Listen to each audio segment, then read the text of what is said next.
Something is shifting around your life this week, and the people closest to you do not need to know everything about it yet. That may sound unusual because these are the people you normally trust, the people you call when something important happens, the people who know your history, your fears, your habits, and the parts of your story you do not show to everyone else. But this week is different. This week, silence is not dishonesty. Silence is protection. Silence is wisdom. Silence is the space where God finishes what he has started before human opinions have a chance to enter the room. There are 5 things you must keep quiet this week, even from people you love, not forever, not because everyone around you is secretly against you, not because you should become suspicious of every conversation or afraid of every question. That is not what this warning means. God is teaching you the difference between hiding and protecting, between fearfully withholding and wisely waiting, between shutting people out and refusing to expose something before it is strong enough to survive other people's reactions. You have already felt this. Someone asked what you were planning, and although you knew the answer, something inside you did not want to explain it. You started to speak and then changed the subject. You considered sharing the full story, but your spirit pulled back. Perhaps you wondered why you were suddenly becoming so private. Perhaps you felt guilty because the person asking was someone you love. But that hesitation was not confusion. It was not insecurity. It was discernment. God is teaching you that access to you does not automatically mean access to everything he is building inside you. The enemy does not always destroy a promise by attacking it directly. Sometimes he tries to weaken it through conversation. He uses premature questions, careless opinions, disguised doubt, comparison, pressure, and the constant demand that you explain yourself before the process is complete. He knows that if he cannot stop you from receiving the instruction, he may still be able to surround that instruction with enough voices that you begin to mistrust what you heard. This is why the warning is coming before the conversation, before the question, before the moment when someone close to you leans in and asks what has changed. God is not asking you to lie. He is asking you to protect what is still becoming. The first thing you must keep quiet this week is the new plan forming in your mind. You may not have every detail yet, but you have enough to know that a new direction is opening. It may involve your work, your purpose, a move, a creative project, a business, a ministry, a financial decision, a new routine, or a door you never expected to consider. Whatever it is, the thought keeps returning. You think about it in the morning. It appears again when the room is quiet. You feel a strange mixture of peace and energy when you imagine taking the first step. Even when you try to dismiss it, it comes back with more clarity. That repeated thought is not always random. Sometimes the first form of direction is not a complete map. It is a persistent idea that refuses to leave you alone. The people closest to you usually respond from what they know about the version of you they have already seen. They remember your previous attempts. They remember the season when you were uncertain, tired, unprepared, or afraid. They remember what did not work, and because they love you, they may use your history as evidence for what they believe is possible now. Their love may be genuine, but their picture of you may be outdated. When you describe a future they cannot connect to the person they remember, they may call it unrealistic. They may not say, "I do not believe in you." They may say, "Are you sure this is the right time?" They may say, "Maybe you should wait." They may say, "I just do not want you to be disappointed again." Their words may sound caring, and perhaps they are caring, but care without spiritual understanding can still become resistance. A person can love you deeply and still speak from fear. A person can want the best for you while imagining the best only inside the boundaries of what they have already seen. A person can support you in general and still become uncomfortable when your next decision takes you beyond the version of you they know how to understand. This week, do not place a new plan in the hands of people who can only measure it by your past. Let it remain between you and God long enough for your faith to become stronger than their reaction. Write it down, research what you need to research, build the outline, make the call, submit the application, create the first page, take the quiet step that turns an idea into movement. Do not announce the seed while it is still beneath the soil. The people around you may stare at the empty ground and tell you nothing is happening. You know something is happening because you were present when it was planted. Then you spent more energy defending the idea than developing it. That will not happen this week. Your plan does not need an audience yet. It needs structure. It needs discipline. It needs your first act of obedience. A plan becomes easier to protect once it has roots, but in the beginning, even a careless sentence can make you question something you were certain about in private. Keep it quiet until your actions begin to speak for you. The second thing you must keep quiet this week is any financial opening, improvement, or opportunity that begins to appear. There is a reason money must be handled differently in a season of transition. Financial movement attracts attention quickly. The moment people hear that something has improved, they begin to form expectations. Some become curious. Some begin calculating what your change means for them. Some assume that because your capacity has increased, you are now responsible for every need around you. Others compare your progress to their own season and feel something they do not know how to name. Not everyone who asks about your finances is trying to harm you. Many people are simply curious. Some are concerned. Some want to celebrate you, but good intentions do not remove the need for wisdom. If a new client appears, keep it quiet. If an offer is being discussed, keep it quiet. If money you have been waiting for finally arrives, do not announce it immediately. If someone opens a door that could change your income, do not explain the opportunity before you understand its conditions. If you receive an idea that could become profitable, build the first part before you invite opinions into it. Some of you have lost peace in the past because you shared financial news too quickly. Before you had time to understand what the increase was for, other people had already assigned it a purpose. Before you had prayed, planned, saved, invested, paid what needed to be paid, or created stability, the pressure to give, spend, prove, celebrate, and rescue had already begun. You were carrying a blessing and guilt at the same time. What comes to you this week may not arrive as a large amount of money. It may appear as access, information, a contract, a useful introduction, a debt solution, a discount, a chance to learn something valuable, a smaller expense, or a modest opening that becomes significant later. Do not despise it because it looks small, and do not expose it because you are excited. Let it settle. Let God show you what it is for. Financial growth often disappears when it is treated as proof instead of provision. The desire to show people that your season has changed can make you spend what was meant to stabilize you. The pressure to appear generous can make you give what was meant to build a foundation. The need to celebrate publicly can turn a beginning into an ending. This week, let financial progress become established before it becomes public. You do not owe everyone a real-time report of what is happening in your resources. There will be a time to testify, a time to bless, a time to explain, and perhaps a time to help. But generosity without instruction can become disorder, and testimony given before the work is complete can invite pressure you were not meant to carry. Keep the number private. Keep the negotiation private. Keep the opportunity private. Let the result become strong enough that someone else's expectation cannot redirect it. The third thing you must keep quiet this week is what is changing in your relationships. This one will require discipline because relationship news carries emotion, and emotion wants release. When something changes between you and another person, you want to tell someone. You want another voice to confirm that you are right, that the other person is wrong, that the apology means something, that the distance is justified, that the reconciliation is safe, or that the ending is final. There may be a conversation coming that you have waited a long time to have. Someone may finally admit what they avoided. A person who became distant may reach out.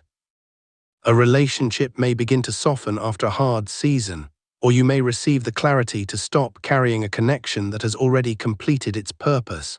Whatever happens, do not rush to give everyone a front row seat. People who love you remember what hurt you. Sometimes they remember it more fiercely than you do. They may have watched you cry. They may have carried anger on your behalf. They may have formed permanent conclusions during a temporary season. So when a relationship begins to change, they may not understand why your heart is becoming softer. And if you decide to release that relationship, they may keep reopening the case because they are still emotionally attached to your old pain.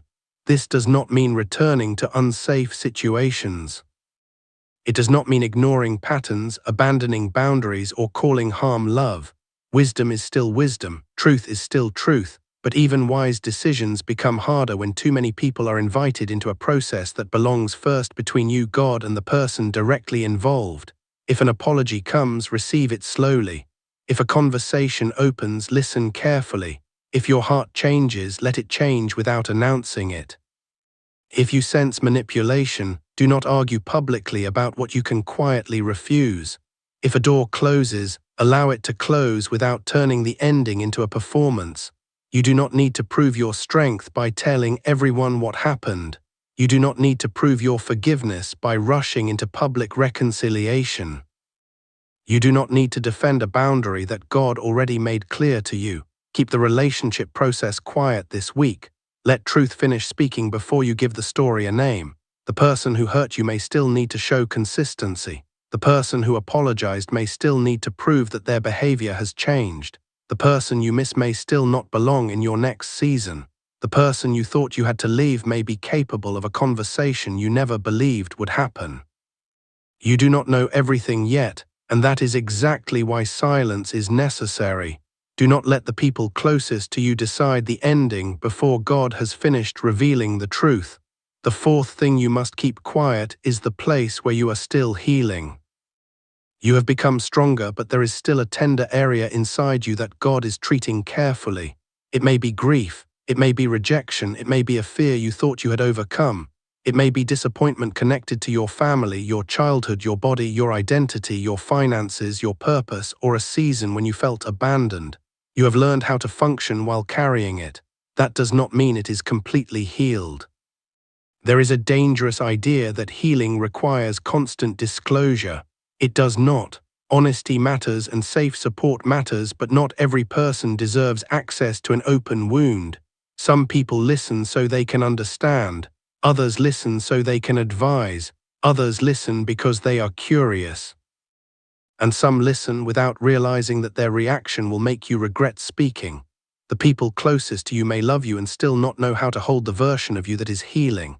They may minimize what happened because they want you to move on. They may compare your pain to someone else's. They may repeat something you shared privately.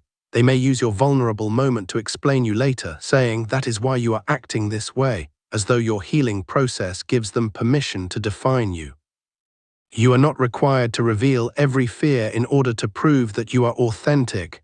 You are not dishonest because you say, I am still processing. You are not distant because you choose silence before conversation. You are not cold because you refuse to let someone question a wound they did not survive. This week, let God meet you in the place you usually rush to explain. Sit with the feeling long enough to understand what it is asking from you. You may discover that you do not need another person's opinion. You need rest. You need a boundary. You need to forgive yourself. You need to stop returning mentally to a moment that is already over. You need to accept that closure may not arrive in the form you expected. Some wounds stay open because every time they begin to heal, they are brought back into conversation. You tell the story again. You explain the details again. You relive the emotion again. The person listening may believe they are helping, but your body is returning to the original moment each time you describe it. What you call processing may sometimes be repetition. There is a time to speak, and there is a time to let the nervous system learn that the danger has passed. Protect your healing from people who need details in order to feel close to you. Protect it from people who turn every vulnerable admission into advice. Protect it from people who want you to recover according to their timeline. Protect it from the version of yourself that believes pain becomes valid only when someone else understands it. Healing is still real when it happens quietly. The fifth thing you must keep quiet this week is the confirmation you receive about what is coming next. There is going to be a moment when something becomes clear. It may happen during prayer, while you are driving, just before sleep, through a sentence that reaches you at the right time, through a door that opens, or through the sudden peace that comes when you finally stop arguing with what you already know. You will recognize the confirmation because it will not feel like noise. It will feel settled. It will not make you frantic. It will make you still. It will not demand that you convince anyone. It will give you the strength to move without permission. Hold that confirmation for a little while. Let it become rooted. The moment clarity arrives, conversation often follows. Someone calls. Someone asks the exact question you were just thinking about. Someone challenges the direction before you have even taken the first step. Because the confirmation is fresh, you may mistake their doubt for evidence that you heard incorrectly. Do not let a person who was not present in the moment of clarity rewrite what became clear to you. Not every word from God is meant to become an announcement. Some words are instructions, not content. Some are bread for you, not a meal for the room. Some are meant to keep you steady through the next decision, and if you give them away too quickly, you may find yourself looking to others for the certainty that was already placed within you. The sign you have been asking for may not arrive dramatically. It may be the absence of confusion. It may be the end of your need to chase. It may be the realization that you have outgrown a place you kept trying to repair. It may be the courage to begin without knowing exactly how the entire path will unfold. You do not have to explain a confirmation before you obey it. The people closest to you are accustomed to access. They know when your energy changes. They can sense when you are excited, when you are holding something, when you are planning, and when you have made a decision you have not yet explained. Their questions may not be malicious. In many cases, they are simply responding to the shift they feel in you. But closeness can create entitlement without anyone intending it. People begin to assume that because they have always known, they should know now. Because you shared the last season, you must share this one. Because they supported you before, they deserve immediate access to the new thing. You can answer without revealing. You can be warm without being open in every direction. You can say, I am working through a few things. You can say, I will share when it is settled. You can say, nothing is wrong, I just need some quiet. You do not need a dramatic explanation. You do not need to make your privacy sound spiritual in order for it to be valid. Your silence may expose a pattern. You may notice who respects your boundary and who tries to make you feel guilty for having one. You may notice who can celebrate you without details and who becomes distant when they are not included. You may notice that some relationships have depended on you being constantly available, constantly explaining, constantly giving people a front row seat to every emotional movement. Suppose you share the plan and someone doubts it. Now instead of building, you are debating. Suppose you share the financial opening and someone immediately needs something. Now instead of stewarding, you are negotiating. Suppose you share the relationship shift and everyone gives an opinion. Now instead of listening carefully, you are managing reactions. Suppose you share the wound and someone responds carelessly. Now instead of healing, you are recovering from the conversation. Suppose you share the confirmation and someone questions it. Now instead of moving, you are trying to prove what became clear in private. That is why your assignment this week is simple, but it is not easy. Speak less. Observe more, pause before answering. Do not fill silence because it makes someone else uncomfortable. Do not reveal a plan simply because excitement is rising in you. Do not use disclosure as a way to seek reassurance. Some of you have spent years announcing intentions because speaking made you feel as though you had already begun. You told people what you were going to build, what you were going to change, where you were going to go, and who you were becoming. Then their reactions entered the process, and by the time it was time to act, the energy had already been spent in conversation. This week, let the action come first. Let the application be submitted before you discuss the opportunity. Let the first pages be written before you describe the project. Let the savings begin before you announce the financial goal. Let the boundary become consistent before you explain it. Let the new routine become part of your life before you invite people to comment on it. You do not need to hide forever. You only need to stop confusing the beginning with the testimony. And understand this clearly. Keeping these 5 things quiet does not mean you must carry everything alone. There may be one wise person, one mature counselor, one trusted voice who does not compete with your discernment. The instruction is not to reject support. It is to stop giving sacred information to people merely because they are near. The right person will not demand what you are not ready to share. They will not become offended when you say, please give me some time before I explain. They will not use your uncertainty to position themselves as the authority over your life. They will help you hear more clearly, not hear them more loudly. The enemy wants you to believe that silence will cost you connection, but the right connection can survive silence. The relationship that depends on constant access is not as secure as it appears. The person who truly loves you may be curious, but they will respect your timing. They may not understand, but they will not punish you for protecting your peace. You are going to make choices that look sudden to people who did not witness the private preparation. You are going to say no to things you once tolerated. You are going to move toward opportunities they never imagined for you. You are going to stop asking for permission from people who only feel comfortable when your life remains recognizable. By the end of this week, you may realize that the thing you were most tempted to announce needed only a few more days of quiet to become clear. A detail will change. A person's true position will be revealed. An offer will become stronger. A relationship will show whether it can carry truth. A confirmation will repeat itself. You will be grateful that you did not build a public story around an unfinished process. The plan needs quiet until action has begun. The financial opening needs quiet until stewardship is established. The relationship process needs quiet until truth becomes clear. The place where you are healing needs quiet until it is strong enough to be shared safely.